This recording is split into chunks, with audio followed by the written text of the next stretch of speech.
we have the divisional round in the books with the Chiefs. They defeated the Houston Texans 23-14. The Chiefs advanced to their 7th straight AFC Championship game and their 8th straight playoff win. The Chiefs move one step closer to a potential first ever three-peat and winning 4 Super Bowls in the last 6 years. Andy Reid also now joins George Halas, Don Shula, and Bill Belichick as the only coaches in NFL history with at least 300 wins. The Chiefs were just a little bit better with the defense holding the Texans to only 1 touchdown in the divisional round. But at this point, it's getting ridiculous that even major sports names are calling it out. Patrick Mahomes did his best LeBron James impersonation this last week, flopping out of bounds on one play, drawing a flag. There was an illegal hip drop tackle that wasn't called against Kansas City, and there were 2 roughing the passer calls against the Texans that gave the Chiefs first downs to extend drives. Both calls weren't even questionable. They clearly shouldn't have been given to Kansas City. Troy Aikman called him out. Yeah, Troy Aikman of the former Cowboys great. He made an excellent point during the broadcast, screaming, "Oh, come on!" And then, of course, talking about how he said the NFL is going to have to look at this because you can't have mobile running quarterbacks and expect the defense not to touch them and then flag them when they tackle them legally or even miss the quarterback altogether, like what happened in this game. So at some point, even the most diehard Chiefs fan has got to admit it's rigged in our favor.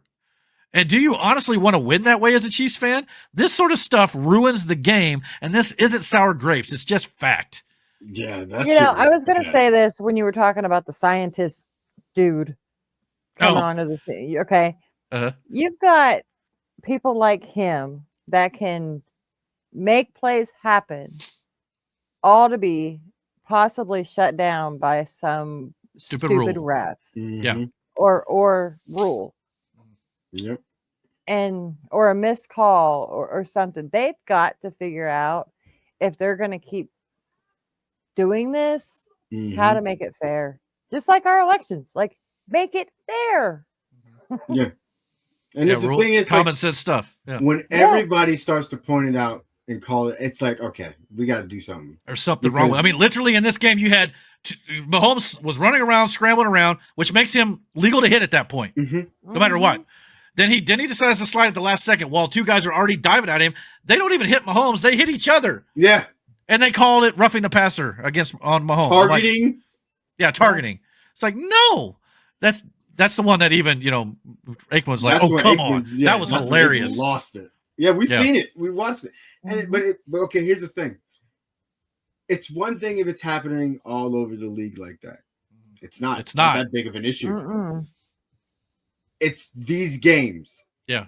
Always at home, especially with Kansas City. It's literally like people are like, okay, bro, like enough is enough. So here's the thing. If it's nothing going on, and these are all just legitimate mistakes or whatever the case may be, but there's no nefarious means. There's no, you know what I mean? You realize how bad it looks. Yeah. Because the same rules are not being upheld everywhere. But for whatever reason, these games, they're always highlighted. Yeah. And you can find discrepancies in it. So it's like, you got to figure something out with your refs.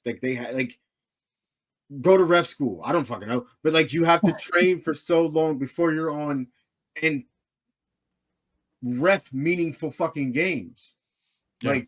You know what I'm saying? Like wrestling, there's a ref school. Those refs, they go through the same process that wrestlers go through as far as your tenure here long before you fucking see a TV screen. And that's long before you're reffing WrestleMania main events. Yeah. Same thing here. Well, I'm sure they do some training like that, but at the same time, I mean, it's like when you're watching the New England Patriots back in the game, especially when the Patriots and Chiefs are at home.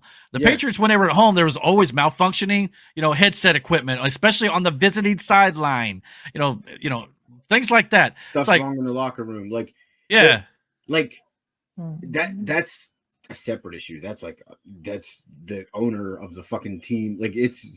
But with these refs, a lot of them have jobs outside. There's some of ref football. calls too. You know what I'm saying? Outside of football. There's no real, this isn't what they do. It should be. Yeah. That way you can eliminate shit like this from happening. Yeah. But it's like, don't know. I mean, there were ref calls against that helped New England too. Anybody remember the tuck rule? Yeah. And by the way, before you even mention it, Mike, it took place in New England. I know. Now. Running gag. But anyway, But yeah, I mean, that went the Patriots' way. And again, you asked Charles Woodson, to this day, that was a fumble. And it was a fumble if you go back and look at it, but they an obscure rule. But even some of the rules and like some of the penalties this year have been fucking crazy. But like the roughing the passer rule, for one, is still a rule that like baffles me. There's literally a person dedicated to his job is to hit that guy. Yeah. You know what I'm saying? Like, but you take that away. Like, what are we doing? I get the whole targeting thing, but then you do it within the like impunity to where like if he pushes him down, he can still get a flag. Yeah. What is he supposed to do? He's supposed to like make a bed with soft blankets and a pillow and gently lay him down. Otherwise, I could get it if like he Mr. Sweet Nothing's in his ear. He launches his head at his face with his helmet. That is totally different. But if he is literally tackling him, and tackling is becoming a thing that's kind of fucking illegal to do now too.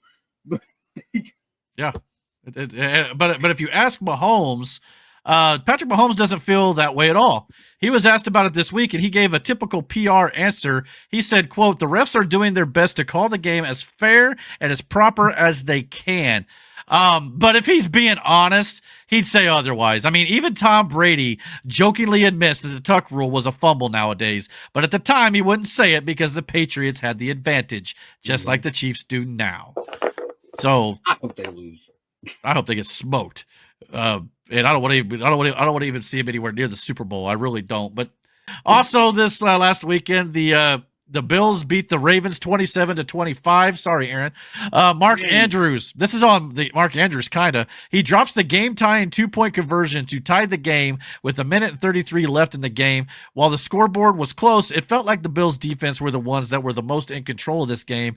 They created turnovers and stopped Lamar Jackson and Derrick Henry enough to get the W. So, good for the Bills as they move on to face Kansas City. So, thoughts on the? And I asked you this question at work, I think. Do you think Lamar will ever get over that? I don't know. It seems like they've got that get to the playoffs and then they themselves beat themselves. It's like, I don't know what I told you before. I think it's the pressure. I think it's like it does ramp up because it's every year they'll be dominant all pre-playoffs. Like they're destroying teams, but it's like every time they get to the playoffs, they'll get through the first, but then lose it. Like what happens? Yeah, I don't know. Is it the like getting closer and closer, and it just becomes too much, or maybe this year it wasn't really on him. This game. Well, I think he did throw. He had a fumble, I thought, and I think he threw a pick. I don't remember, but anyway. So, but yeah, I mean, that's just it. I mean, 99 times out of 100, Mark Andrews catches that pass. Yeah, and scores the 2-point conversion, So, but for whatever reason, not that one time, and that's the one time that mattered. So it sucks. So tell me if you've seen this one before. The AFC Championship will be the Bills and the Chiefs, 6:30 p.m. on Sunday afternoon or that evening. Buffalo was the one team that beat the Chiefs this season. Now, the Chiefs had 2 losses this year, but the second loss, they didn't even play their starters in Week 18 versus Denver. That doesn't really count, in my opinion. So, the Bills are the only ones who beat the Chiefs straight up this year. Oh, that would be glorious. Yeah, that game was in Buffalo, though, and the AFC title game will be in Kansas City. So the Chiefs will have some home field advantage and referees advantage, clearly, as we've discussed. This has now become the modern-day Manning versus Brady because if you remember, much like Peyton Manning and the Colts back in the day, having a hard time getting past Tom Brady and the Patriots in the playoffs, the Bills have struggled to get past the Chiefs in the playoffs the past few years as well. This will be the 4th time that Josh Allen and the Bills have played Patrick Mahomes and the Chiefs in the postseason. And the previous 3 times they've met in the playoffs, Patrick Mahomes has won all 3 times. Will this year be any different? Josh Allen actually beats Patrick Mahomes a lot in the regular season, just not in the playoffs. Not yet, anyway. So, again, we going to have same old here? Or I hope not. I hope not. Dude, Josh has been playing literally lights fucking out football. He has. I hope this. And it's not even because it's Patrick Mahomes. Like at this point, the Bills have been like beating on this door, and I just want to see it happen. Yeah, I do too.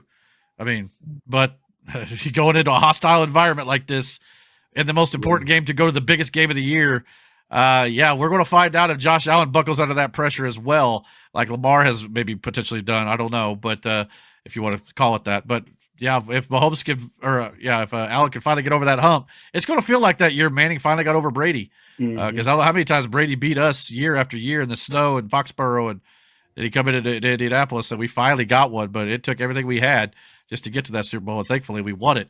So we'll see if the Bills can actually pull off a miracle here and get past the referees and everything against them going into that game on Sunday night. In the NFC Divisional Round this weekend, though, we said it all last week. This was a heartbreaker. This game, the Road Warriors, that are the Washington Redskins / Commanders, are the only team in this year's playoffs to win on the road, and they've now done it twice. Every other home team has won so far in the playoffs. This game turned into a shootout early with 52 points combined by both teams in the first half alone, as the Commanders led 31-21. 76 points combined points overall in the end of this game. The NFC North in the playoffs, though, despite 3 teams from the same division making the playoffs with record seasons that were absolutely outstanding, they all go one and done in the postseason. Every one of these teams had 11 wins or more, but as soon as they reached the playoffs, they look like these goofy dragons right here. Didn't know what they were doing. This is from. No, I have no clue. From Godzilla. Is it really? Yeah, I can't remember the name of the dude.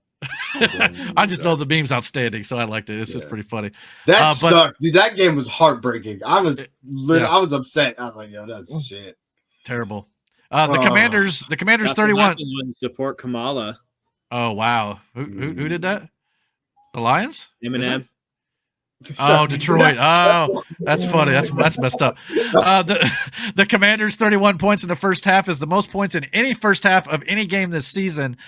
Jared Goff threw 3 interceptions, including a pick 6 that really kickstarted the Commanders' momentum, and Detroit couldn't keep up offensively. Jane Daniels looks to have ice in his veins and fully appears to be the real deal heading into his first NFC Championship game and Washington's first in 33 years since 1991.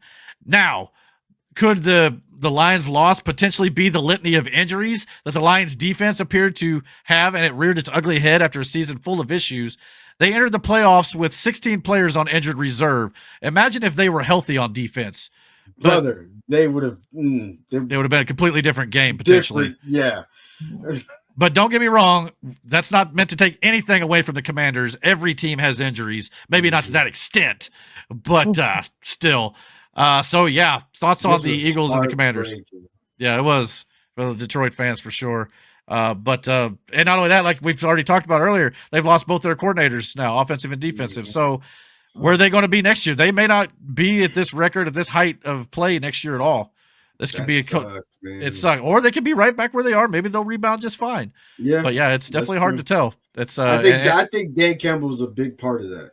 He is. So if he can find some good replacements and continue to coach up his guys, maybe they'll be right back. But especially when you have that bye sometimes plays havoc with you. When you come up against a rookie talent like this at the height of Jaden Daniels right now, he's playing crazy ball right now. And we're going to talk a little more about him in just a second. Before we do, the Eagles also defeated the Rams in the divisional round 28-22. Saquon Barkley rushed for over 200 yards in heavy snow, breaking off 2 huge runs, a 62-yard touchdown early on, and a game-clinching 78-yard touchdown run to lead Philly into the NFC Championship game.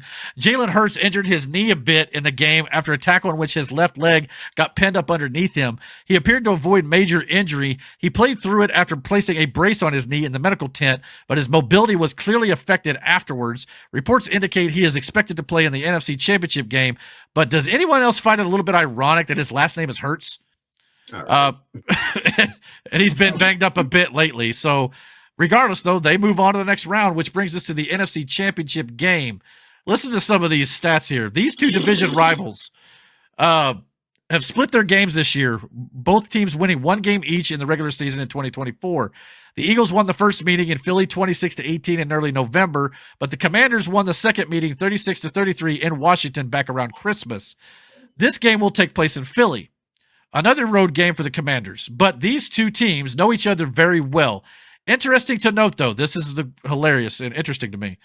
No rookie quarterback has ever led their team to the Super Bowl. Ever. Let alone won a Super Bowl. A few came close to reaching the big game in their rookie year, such as Ben Roethlisberger, Joe Flacco, Mark Sanchez. Even Dan Marino finally took his team to the Super Bowl in the second year of his career, but not his rookie year. But all the rookies fell in the conference championship game. But Washington's Jaden Daniels appears to be something special, and if he becomes the first ever rookie to get to the Super Bowl, let alone win it, he'll pass into legendary status early on in his career. Thoughts on this game?